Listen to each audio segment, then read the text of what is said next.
2019 ಕೂಡ ಇನ್ನೂ ಸಾಲದು ಸಾಲ ಅಂತಾರೆ. ಸಂತೋಷ, ನನಗೆ ಅದಕ್ಕೆ ಆಕ್ಷೇಪಣೆ ಇಲ್ಲ. ನಮ್ಮ ಸರ್ಕಾರದ ಉದ್ದೇಶ ಪ್ರತಿಯೊಬ್ಬ ನಾಗರಿಕರಿಗೂ ಕೂಡ ಸೌಲಭ್ಯಗಳು ಅವರ ಒಂದು ಅನುಕೂಲಕ್ಕೆ ತಕ್ಕಂತೆ ದೊರೆಯಬೇಕು ಅಂತಕ್ಕಂಥದ್ದು ನಮ್ಮ ಸರ್ಕಾರದ ಉದ್ದೇಶ. ಇದರಲ್ಲೇನು ಬಸ್ಸಲ್ಲಿ ತಿರುಗಾಡೋರು, ಈಗ ನಮ್ಮ ರೆಡ್ಡಿ ಅವರು, ನಮ್ಮ ಸಿದ್ದರಾಮಯ್ಯವರು ಫ್ರೀ ಬಸ್ಸು ಪಾಸ್ ಹೆಣ್ಮಕ್ಳಿಗೆ ಏನು ಸ್ವಾಮಿ, ಅವರೆಲ್ಲ ಓಟ್ ಹಾಕಿದ್ರೆ ಪಾರ್ಲಿಮೆಂಟ್ ಸೋಲ್ತಾನೆ ಇರಲಿಲ್ಲ. ನೀವು ಹಾಕಲೇ ಇಲ್ಲಲ್ಲ, ಎಲ್ಲರೂ ಹಾಕಿಲ್ಲ ಅಂತಲ್ಲ. ಅದರಲ್ಲಿ ಇವಾಗ ನೋಡಿ, ಬಿಹಾರಲ್ಲಿ ಗೆಲ್ಸಿರೋದು ಯಾರಪ್ಪ ಅಂದರೆ ಅವರೇ ಹೆಣ್ಮಕ್ಳೇ.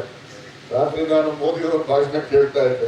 MOI ಅಂತಂದರೆ ಮೊದಲು ಮುಸ್ಲಿಮ್ಸು ಯಾದವರು ಅಂತ ಮಾಡ್ಕೊಂಡಿದ್ರು. ಈಗ MOI ಅಂದರೆ ಮಹಿಳೆಯರು ಮತ್ತು ಯುವಕರು ಅಂತೇಳಿ ಹೊಸ ಒಂದು ವ್ಯಾಖ್ಯಾನವನ್ನು ನನ್ನ ಮೋದಿಯವರು ಹೇಳ್ತಾ ಇದ್ರು.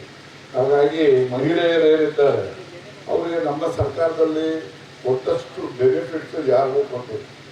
2000 ಕೊಡೋದು ದುಡ್ಡು ಮಹಿಳೆಯರಿಗೆ ಕೊಡೋದು, ಪುರುಷರು ಕೊಡ್ತಾ ಇಲ್ಲ. ಬಸ್ಸು ಪುಕ್ಸಟ್ಟೆ, ಎಲ್ಲಿಂದ ಎಲ್ಲಿ ಬೇಕಾದ್ರೂ ಹೋಗ್ಬೋದು, ಯಾರು ಬೇಕಾದ್ರೂ ಹೋಗ್ಬೋದು. 1 ಲಕ್ಷ 1.5 ಲಕ್ಷ ಸಂಬಳ ತಗೋತೀರಿ ಹೆಣ್ಮಕ್ಳು ವಿಧಾನಸೌಧದಲ್ಲಿ, ಪುಕ್ಸಟ್ಟೆ ಬಸ್ಸಲ್ಲಿ ಬರ್ತಾರೆ. You are all very strong. At the same time, you people should be very reliable also. You people should establish it. Okay, anyway, ಇಲ್ಲಿ ಪಾಪ ಅವರೆಲ್ಲ ನಮ್ಮನೆ ಹೋದರೆ ಅದು ವಾಸ್ತವಾಂಶ ಕೆಲವೊಮ್ಮೆ ಹೇಳುವಂಥ ಕಾಲದಲ್ಲಿ ನಾವು ಎಲ್ಲೆಲ್ಲೋ ಹೇಳೋಕೊಂಡು ಹೋಗ್ತೀವಿ. ಅದರಿಂದ ಮೇಲೂ ಹಾಕತ್ತೀವಿ, ಕೆಲವೆಲ್ಲ ಅದರಿಂದ ಮೇಲೆ ಹಾಕೊಳ್ಳಿ ಕೆಳಗೆ ಹಾಕೊಳ್ಳಿ, ಯಾವಾಗ ರಾಜೇಣೆ ಏನೇ ಇರಲಿ.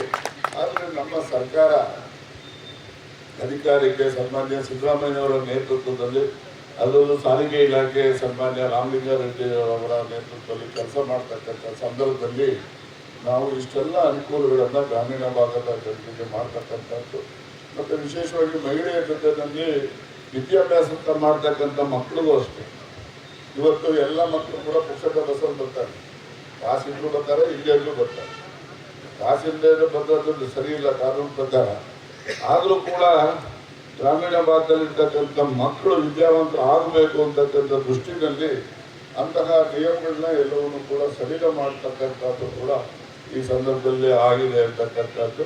ಮತ್ತು ಖಾಸಗಿ ಬಸ್ ಮಾಲೀಕರು ಕೂಡ ಬಹಳ ಸಂತೋಷದಿಂದ ಸಹಕಾರವನ್ನು ಕೊಡ್ತಾ ಇರ್ತಕ್ಕಂಥದ್ದು. ಮೊದಲು ಕೆಲವು ಖಾಸಗಿ ಬಸ್ ಮಾಲೀಕರು ಇಲ್ಲಿ ಡಿಪೋ ಬರ್ತಕ್ಕಂಥದ್ದಕ್ಕೆ ಅವ್ರದ್ದೇ ಆದಂಥ ವ್ಯಾಖ್ಯಾನ ಮತ್ತು ವಿರೋಧಗಳನ್ನು ವ್ಯಕ್ತಪಡಿಸ್ತಾ ಇದ್ರು. ಆ ನಂತರ ಅವರೆಲ್ಲರೂ ಕೂಡ ಬಹಳ ಸಂತೋಷದಿಂದ ಸ್ವಾಗತನೂ ಕೂಡ ಮಾಡಿಲ್ಲ. ಅದರಿಂದ ಅವ್ರಿಗೂ ಕೂಡ ನಾವು ಅಭಿನಂದನೆಯನ್ನು ಸಲ್ಲಿಸ್ತಕ್ಕಂಥದ್ದು. ಮತ್ತು ಟ್ರೈನಿಂಗ್ ಸ್ಕೂಲ್ ರಂಗನಾಥ್ ಬಂದು ಒಳ್ಳೆ ಪ್ರೇಯರ್ ಮಾಡದೇ ಇದ್ವಿ. ನಮಗೆ ಗೊತ್ತಿಲ್ಲ ನೀನು ಪ್ರೇಯರ್ ಗೀಯರ್ ಮಾಡ್ತೀವಿ ಎಷ್ಟೊಂದು ಚೆನ್ನಾಗಿ ಅಂತ. ಹಾಗೆ ಈ ಖಾಸಗಿ ಏನು ಟ್ರೈನಿಂಗ್ ಕೊಡ್ತಕ್ಕಂಥ ಸಂಸ್ಥೆಗಳು ಕೂಡ ಬರ್ತಕ್ಕಂಥದ್ದಕ್ಕೆ ಅದಕ್ಕೂ ಕೂಡ ಅನುಕೂಲ ಆಗಿದೆ. ಮತ್ತು ನಾನು ಬಂದಾಗ ನಮ್ಮ ಜನರ ಪರವಾಗಿ ಏನಾದರೂ ಸಹಕಾರ ನಮ್ಮ ಸಾರಿಗೆ ಸಚಿವರಿಂದ ಆಶ್ವಾಸನೆ ಪಡಿತಕ್ಕಂಥದ್ದು, ಅಕ್ರಮ್ ಭಾಷಾ ಅವರಿಂದ ನಾವೊಂದು ಆಶ್ವಾಸನೆ ಪಡಿತಕ್ಕಂಥದ್ದು ನಮ್ಮೆಲ್ಲರ ಒಂದು ಅಭಿಲಾಷೆ. ಆ ಹಿನ್ನೆಲೆಯಲ್ಲಿ ಡಿವಿಷನ್ ಆಫೀಸನ್ನು ಇಲ್ಲಿ ನೀವು ಮಾಡಿಕೊಡ್ಬೇಕು, ಅದು ಭಾಳ ದಿವಸದ ಬೇಡಿಕೆ. ಅದಕ್ಕೋಸ್ಕರ ಪಕ್ಕದ ಜಾಗನೂ ಕೂಡ ಇಟ್ಟಿದ್ದೀವಿ. ಆ ಹಿಂದೆ ಡಿಪೋ ಮಾಡೋವಾಗಲಿಂದ ಪಕ್ಕದ ಜಾಗನೂ ಕೂಡ ಇಟ್ಟಿದ್ದೀವಿ, ಡಿವಿಷನ್ ಆಫೀಸ್ಗೆ ಮಾಡಬೇಕು.